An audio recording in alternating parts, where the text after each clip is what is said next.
In this video, I'm going to go through the steps for replacing grass in your yard. Before I go into the steps needed, I would like to emphasize how important it is for you to use quality grass from a reputable supplier for your project. The last thing you want to do is go to all of the effort that it takes to take out and install new grass and spend all of the money it takes to buy the grass and end up with grass that is either not healthy or is full of weeds like common Bermuda grass. If you start with a good grass, like the grass supplied from our company, and you follow these steps, there is no reason you should not be successful transforming your yard into something you can be proud of. You need to realize that there is absolutely a difference in the quality of grass that you get from different suppliers in our area.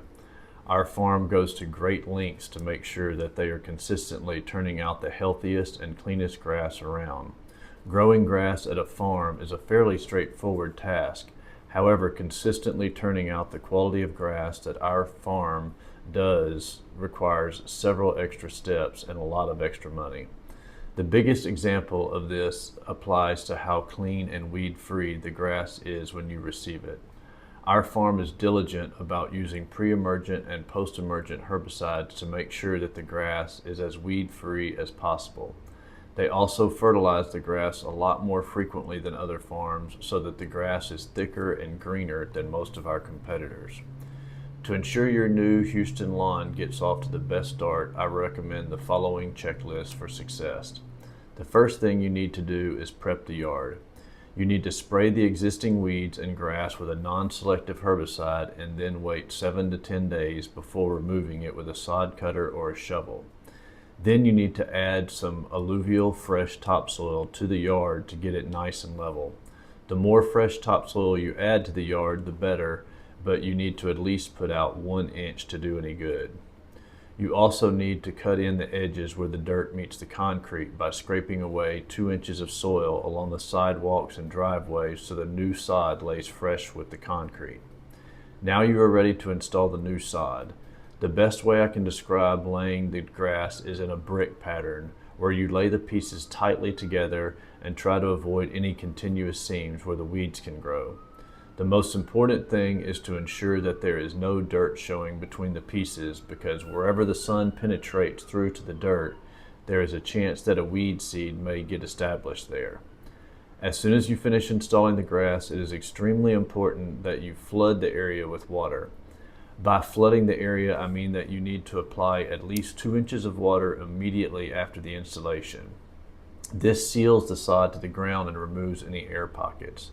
This will take several hours with a hose and a sprinkler, and at least 3 to 4 hours with an irrigation system. During weeks 1 and 2, the grass will need 1 inch of water every day, preferably split into morning and evening sessions. It is very important that you do not let the grass dry out in those first 2 weeks. After about 14 days, you can transition to watering every other day and then gradually moving toward a standard schedule of 1 inch per week over 2 to 3 waterings. Early maintenance involves a few things. It is important that you do not mow the grass for the first few weeks so that you can wait until the grass is firmly rooted and the ground has a chance to dry out a little bit. You will want to set your mower on its highest setting for the first few mows so that you do not unnecessarily stress the grass. The first fertilizer application should not be done for at least 4 to 6 weeks, and at that point you will put out a half rate.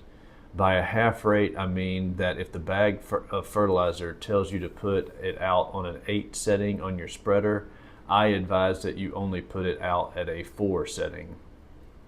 In summary, I would like to say that the most common mistake I see is people afraid to overwater the grass on the first day. In Houston, you want that ground soft enough to leave a footprint when you step on the area.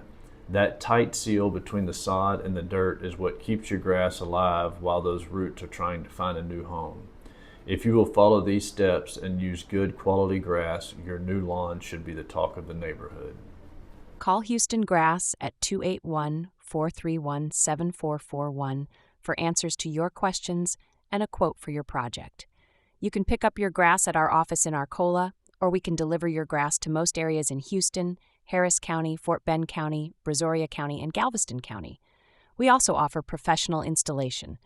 For grass with quality second to none in the Houston area, call Houston Grass.